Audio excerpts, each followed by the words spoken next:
What I'm going to do here is talk about a book which is coming out quite soon. The work is over, and it's broadly speaking, it's an exploration. Some of my recent works do this exploration of the interface between economic history, defining by that term a search for the deep roots of economic growth and inequality and environment. Now, when economists think about the environment, they think instinctively about resource endowments, but that's not quite what I mean. I mean climate and geology, some serious geographical data.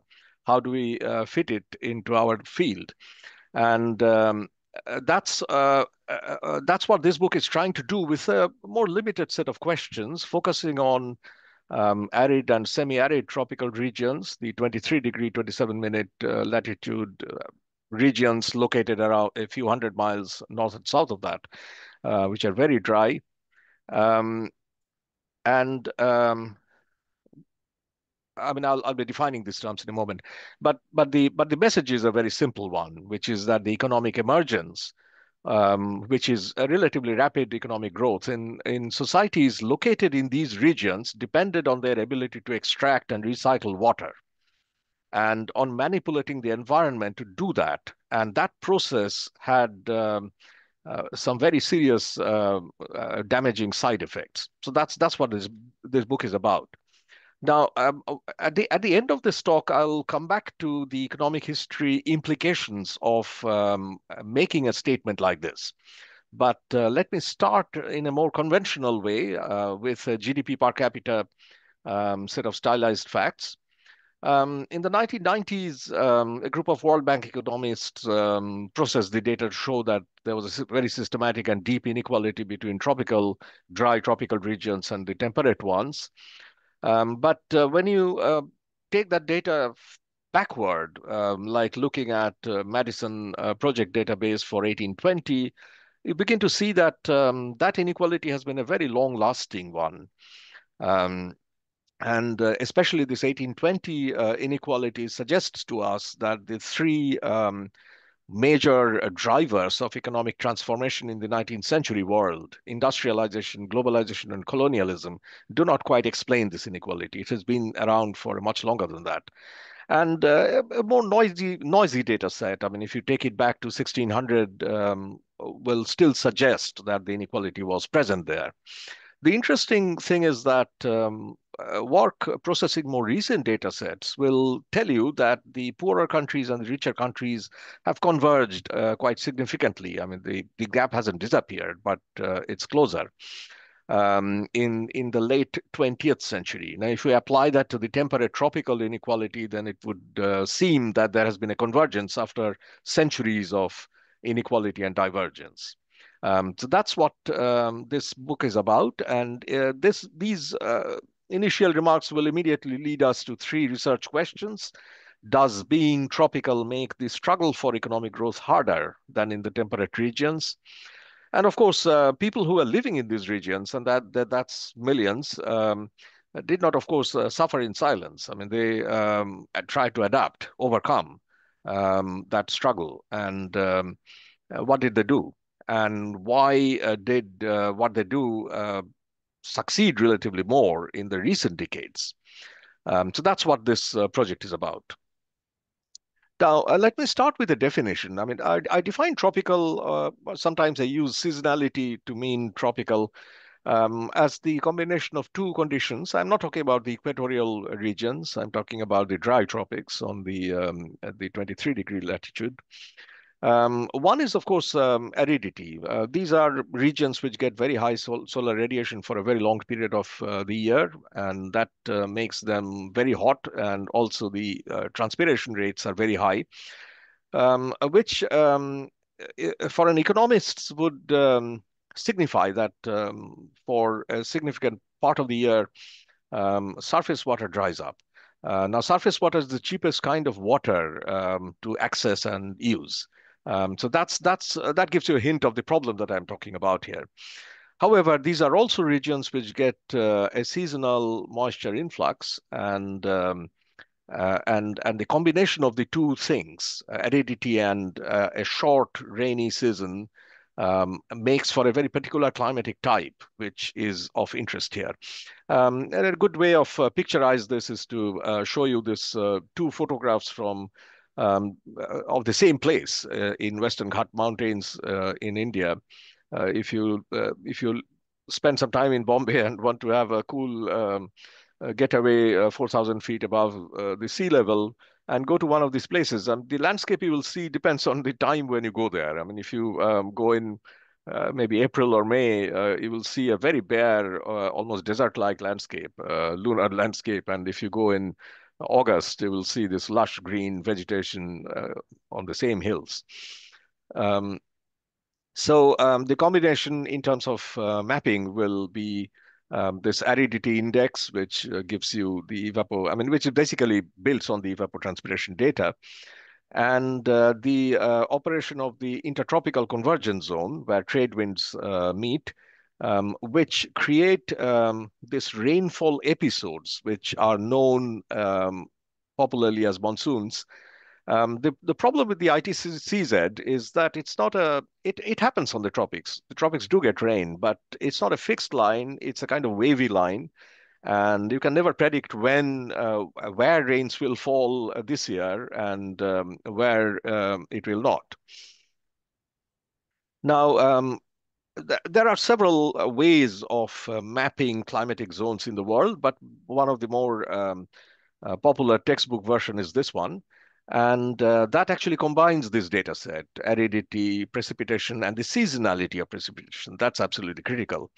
Now, that gives you the two zones which are of particular interest to this project. One is the bright red one, which is hyper-arid. Nothing really grows there. You cannot really have large cities there. But then you have the yellow ochre, which is called semi-arid, and that is the arid with seasonal rain or flood. And believe it or not, I mean, that's one of the most densely populated regions in the world. Um, and I mean, my work doesn't exclude the hyper-arid completely, although it mainly focuses on the semi-arid. But the hyper-arid is of interest because there are, as you know, regions within it which are very dry, like Nilotic Sudan or Egypt, but which does get seasonal water because rains fall somewhere else, creating this enormous river system. And you have a very similar situation in northern, in the border zone between Pakistan and India, in the Indo-Gangetic Basin, which is very dry, but you have the Himalayan rivers coming down there. Sorry. So one way to show what I'm talking about here is to show the average monthly maximum temperature and monthly rainfall for two sets of places. One is Sub-Saharan Africa, six country capitals in Sub-Saharan Africa, and three country capitals from North America and Western Europe. You can change the composition in any way you like, but you will get the same message, more or less, that the average temperature line is way above in the tropical regions, which is the effect of dryness and the surface water drying up. But the rains do happen, and often, if you calculate average rainfall, many tropical countries have the same amount as, say, Britain or parts of Western Europe. But the rain happens in a bell shape. It's extremely skewed, and which means that for about 8 months in a year, you have aridity kind of taking over the land, and it's drying up everything. Now, this is the average condition that I talked about, and I'll come back to the water condition in a moment. But we have to be aware that geology creates enormous complications to this picture. And without making it more complicated, I'll just give you some examples of how it complicates the average situation. If you look at the North Africa map, you'll see that the Mediterranean coastal areas have a different climatic conditions. Most coastal regions, even in the very dry tropics, do have sometimes a very different climatic conditions because there is more moisture-laden air. They are cooler, evaporation rates are smaller. And often they have deltaic rivers which have water throughout the year, so that can withstand evaporation. So there is a much more benign climate in the coastal areas, not all coasts, but that's often the case. If you look at the India map, you will see the region that I just talked about, the Himalayan area, the sub-Himalayan area in the Indo-Gangetic Basin, where these enormous river systems are formed out of snowpack melting every summer. So this is a region where, and wherever you have snow mountains in a tropical region, whether it's Ruwenzori or Jade Mountains or Zagros or the Himalayas, you have the same dynamic, which is that the hottest season of the year actually melts a lot of snow, so you get more water. So snow melt creates a particular set of exceptions to the norm. And if you look at the Mexican Northwest, which is an extremely dry region, but it has plenty of groundwater, underground water. So if you drill deep, you can get water, not everywhere. Even where there is water, often drilling is almost prohibitively expensive. But if you do have the right kind of conditions, you can mitigate aridity by that means. These exceptions help us to understand the norm. They don't actually change anything. So over half of the land area that I'm talking about, especially the semi-arid, evaporation and precipitation rates are close enough to cause grasslands which sustain pastoralism. But the other half, you can have agriculture. Now, agriculture depends on this seasonal moisture inflow, which often happens in a very concentrated for a very short period, giving you a short agricultural season. It happens differently, like flooding in the inland Niger Delta, or in India, this enormous amount of moisture comes down from the sky. But at the same time, the evaporation and seepage losses are enormous too. And by the just before the monsoon, you have almost a desert-like condition. Um, so that leads us to the first question. Does tropicality make the struggle for growth harder than in the temperate regions? Um, we have enough material to suggest an answer to this, and the answer has several parts. First, what I just mentioned, the short agricultural season. Now, agricultural seasons are, of course, present everywhere. I mean, all agriculture is seasonal. And if you ask an Europeanist, they will say, well, so what's special about your story? If you ask a Japanese economic historian, you will get the same answer. I mean, what's special? I mean, all agriculture is seasonal. People don't have, I mean, farmers don't have work for 6 months, 5 months in a year, and they have to find something else to do. And of course, both in Central Europe, Western Europe, and in Japan, you have a story about non-farm work happening in the farming regions, proto-industrialization, things like that. The problem in the tropical areas is that it is aridity. The regions that I mentioned here are not arid in the same way that tropical areas are. So if you have a desert-like condition take over, if surface water dries up completely, then in the off-season, it often becomes a struggle to survive at home. And there is a long history of leaving home when the agricultural season gets over. Um, the temperature and radiation are very suitable for vegetation growth, plant growth, animal growth, organisms growth. So biodiversity is the greatest in the tropics. But it's well known that the soil is of poor quality from agricultural point of view because it retains rather little moisture, and because it does, it also retains low levels of organic matter. There is a higher risk of morbidity, disease, and disease transmission in the tropics. Um, Environmental biologists will tell you that there is a distinct, not always, but sometimes a distinct pathway through which diseases are caused and spread in the tropical world, and that they call the environmental reservoir. Because of high levels of biodiversity, you have organisms that often live in little pockets in the environment that the humans, when they come in contact with them, they can acquire it, they can contract a disease. And the standard way that we understand disease transmission, which is people to people, doesn't always work for the tropics. I mean, there is another transmission mechanism which is often extremely powerful. Um, There is plenty of evidence from qualitative evidence from urban history, which will tell you that the size of cities are very strictly dependent on the availability of a water body and the size and the stability of water levels in those water bodies. Um, the most, well, an extremely important thing is the drought risk, the fact that the ITCZ doesn't follow a pathway. It's a kind of wavy line and a very uncertain line, makes it very difficult to predict when you will have a drought. Now, this is a very well-known thing. I mean, the risk of droughts, drought-like events, is significantly way higher than in the temperate regions. Droughts happen everywhere, but the risk is significantly higher um, in the dry tropics. Um, and some of these episodes then blow up into famines. They did in the past. They still do.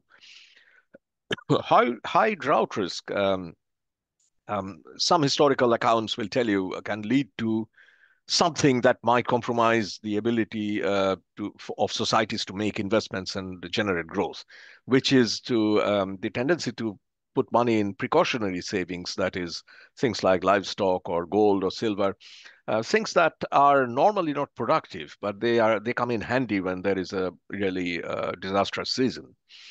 And finally, I mean, some of you know this data set that Karaman and Şevket Pamuk created on the Asian the capacity of Asian pre-modern states, empires, and showing that their capacity or revenue per head was significantly lower, let's say in the 17th century, compared with their counterparts in the Western world.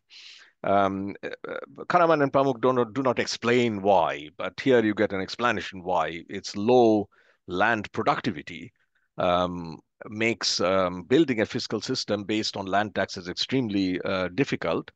And also, the savanna population do not help, because animal herders are notoriously difficult to tax. I mean, they're mobile people, and their assets are mobile. It's not fixed. So that leads me to the second question. So, what did people living in these lands do to change their conditions? Now, I can probably make it more complicated, but instead, I will focus on three main types of movements, main types of responses on which we have significant body of data. Now, these data do not give us a good handle on chronology. I mean, they're kind of patchwork, and um, uh, they're not enough to suggest a chronological history of any one region, but they cluster around certain types of responses, and I'll talk about these types. My focus, however, primarily will be the pre-19th century history, because from 19th century you do have significant amount of records coming in to create a chronological story. Now, ask any archaeologist, what do you think about this question? What did people do? And they will say, well, we know the answer all along. I mean, for thousands of years, and we have documented maybe 1,000 projects. Thousands of years, people in the tropical lands have been trying to do the same thing. Some of these projects are so obscure, their purpose is so obscure that we do not cannot be sure, but very likely the main purpose is just this: store water and recycle water where it's scarce, store water on a volume large enough so that it can withstand evaporation during the summer months. Surface water, as I said, is the easiest water to use, and you have to solve that problem. You have to create surface water bodies. Um, People have been doing it for a very long time. Most of these projects, however, are at best very micro, serves a community, at best serves a capital city and the immediate agricultural hinterland around it, probably not more than 1,000 square miles or something like that. None of these projects really are big enough to transform an entire countryside.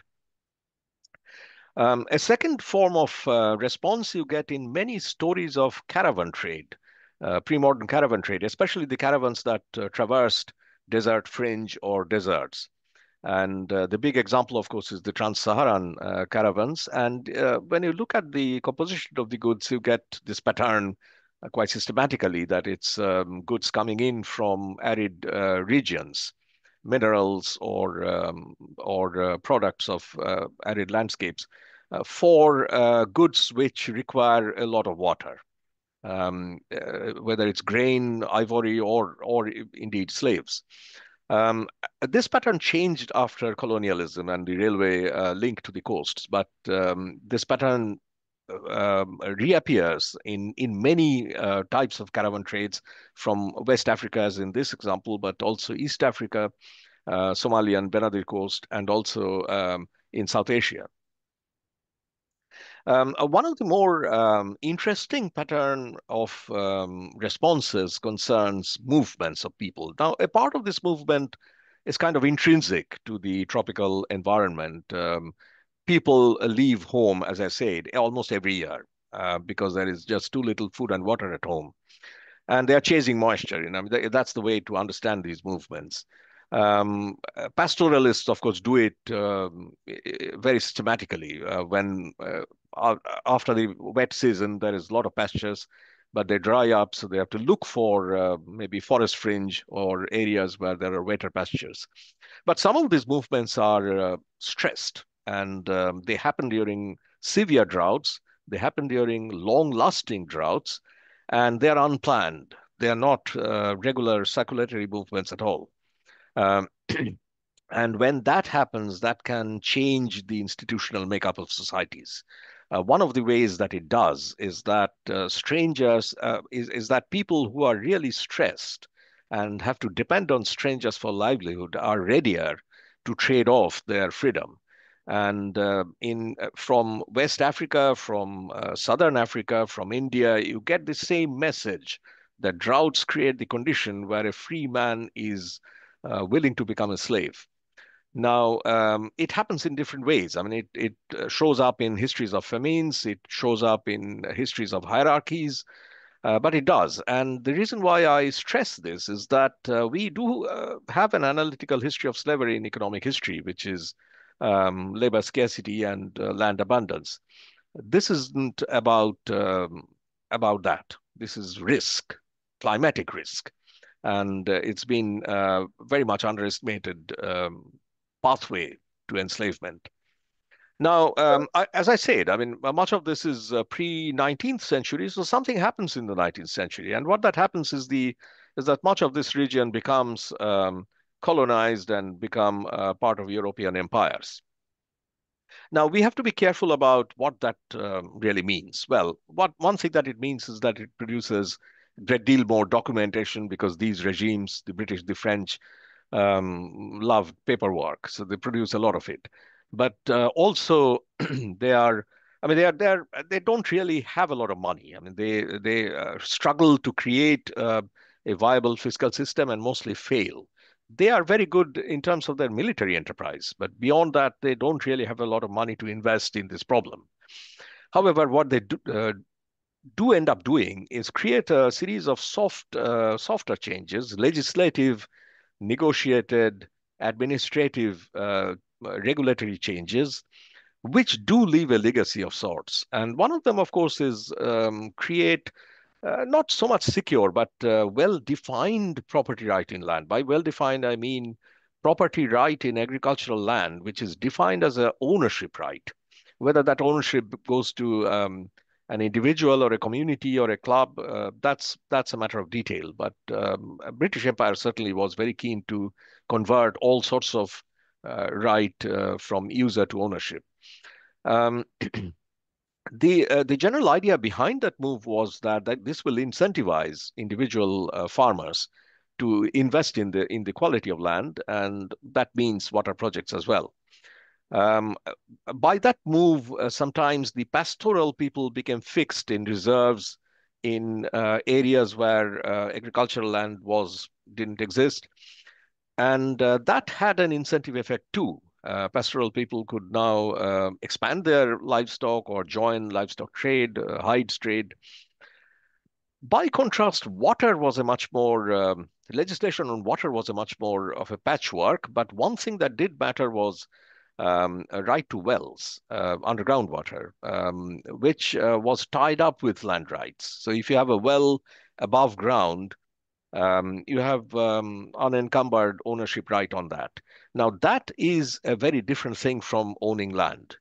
Because the water that the well draws on is underground, and that's common property or open access property. I'll come back to that. Another kind of softer measures was fluvial law. I mean, these were larger scale territories, and they could actually think in terms of river water on a much larger scale. So if the British and the French sat down across a table, they could think of Nilotic Sudan and Egypt as one unit, the Nile as one unit, something that the local states could not do. So that led to both navigational laws, drawing on Roman law, and also basin management concepts. A final thing that these regimes often focused on was tropical diseases, which were linked with water quality. Now, this is a very important thing.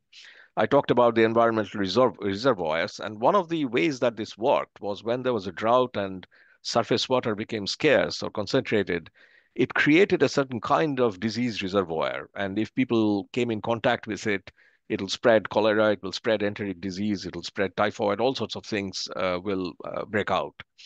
Um, and that idea had an effect, and there was significant amount of research on tropical diseases that happened in the tropics because it needed to be close to those reservoirs to study their dynamic. Now, that wasn't, however, all. I mean, we know that in the 19th century, the Britain has this development of civil engineering, and it's becoming more institutionalized. Many of these engineers were working in the colonies. Colonies have a different geography. I mean, India has these enormous rivers which need to be bridged if you want to build a railway. And military engineers are actually becoming much more visible, much more ambitious, and much more vocal in policy making. What does that deliver? Well, it does deliver where kind of conditions exist, like a huge perennial river body, like the Nile or the Himalayan rivers. In those regions, or South Indian deltaic rivers, I mean, in those regions, the military engineers could sell this idea that you create canals, you create storage reservoir. And these are still pockets if you look at the whole globe, but they locally, over thousands of square miles, they had a very, very significant transformative impact. So they created canals, the low height dams or check dams. By 1930s, that effort moves to another level, and the level that we are more familiar with, which is high dams and multipurpose river valley projects which deliver electricity, water, irrigation water, and storage on a very large scale, which is really able to withstand evaporation and still preserve a lot of water. Now, that is a particular idea which doesn't exist in the 19th century, doesn't exist in much of the 20th century, early 20th century. It starts in the 1930s, not from the British engineering side, but it comes from America, from Southwest America, Arid America. And then it catches on, and I'll come back to that in a moment. The other thing that catches on in this time is deep drilling, with centrifugal pumps and a lot of corporate capital and private capital going into it, where there is water. And the two regions where it creates enormous productive potential are Northwest Mexico and Australia. So moving to the third question, why do these efforts succeed more in recent decades? Well, the two things that I'll talk about are dams and drills, and but these are enormously expensive things, so you cannot talk about them as technologies. You have to talk about them in together with financing or financing systems. Now, if you are a head of state in the 1960s in a newly independent colonial country in Asia or Africa, um, the challenge that you will face is that much of the livelihoods are still traditional, rain-fed agriculture, pastoralism.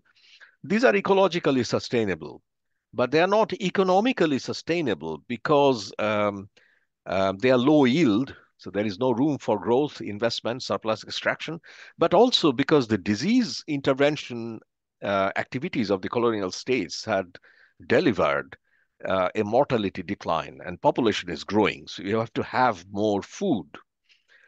Now, the alternatives are intensive agriculture, year-round agriculture, and industrialization, and both of them need much greater control over water. So that's the post-colonial challenge. And what do they do? Well, in country after country, we'll see this going for foreign aid, going for collaborations, and then create enormous dams, which Jawaharlal Nehru in India called the temples of modern India, enormous river valley projects, which become not just a utilitarian thing, it becomes a political symbol. So these heads of state will inaugurate these and make claims about the future prosperity. So that happened in the 1950s and 60s throughout the developing world. The conditions were not present everywhere for creating these things. India went in a big way for it, but in the rest of the world, and especially in Africa, there were much more limited, more patchy kind of effort.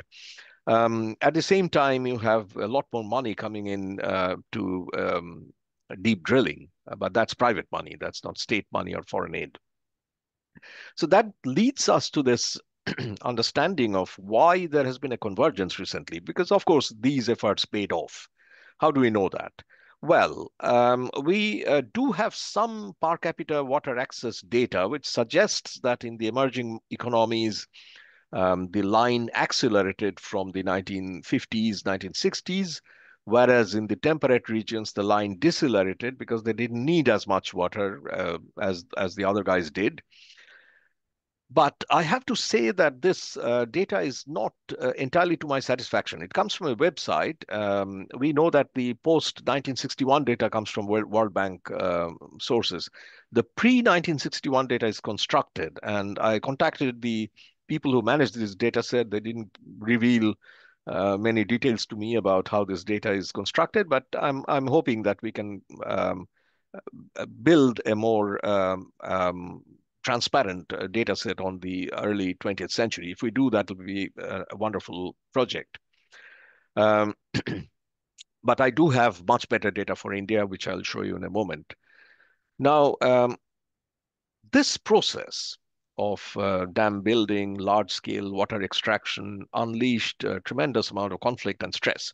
Well, the most immediate, the most direct definition of stress is this. Which is the renewable water proportion. Renewable water withdrawn to what is available reaches dangerously high levels.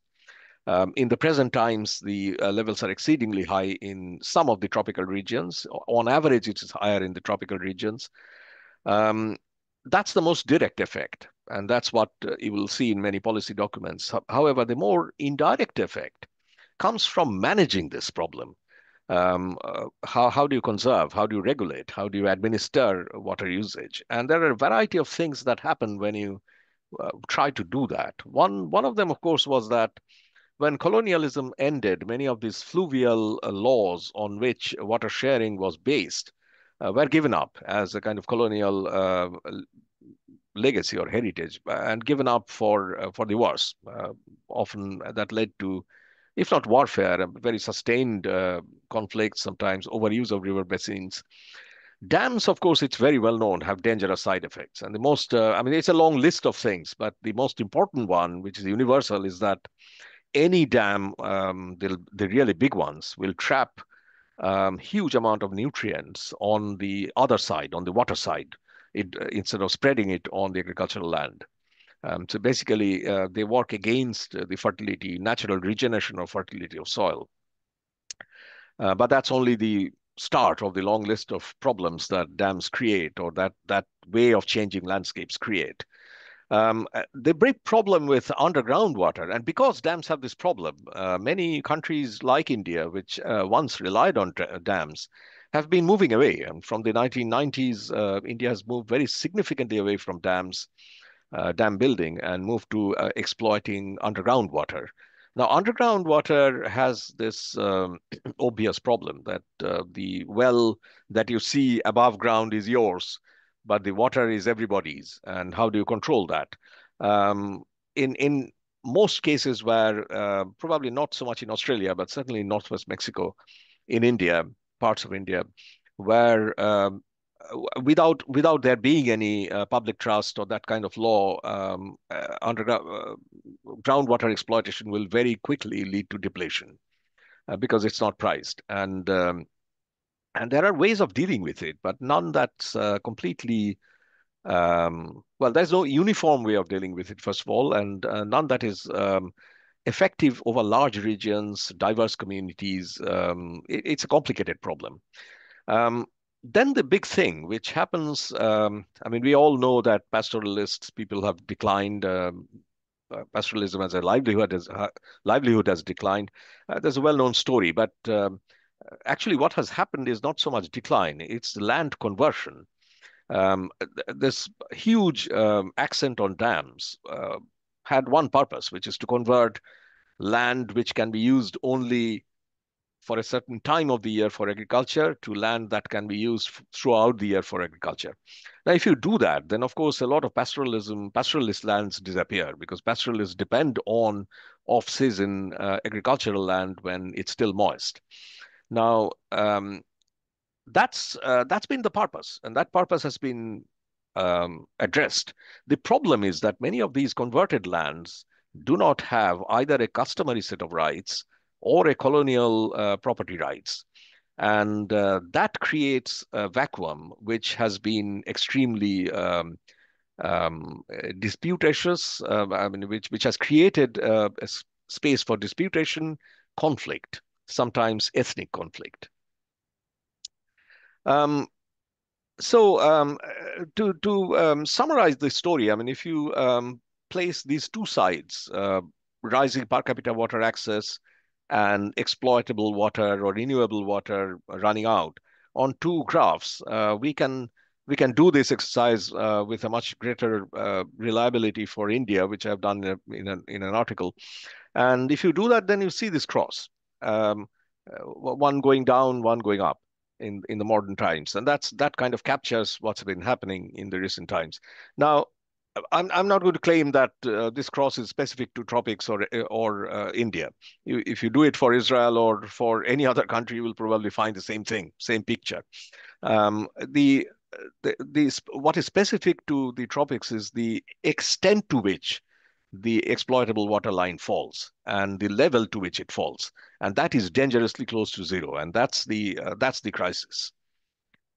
So to conclude my lecture, then, well, what is my story and why it matters? Well, let me say that my story is not about water shortage. I'm not saying in this book that if you don't have water, you don't have economic growth. I mean, that is such an obvious thing to say that you don't need a book to say it.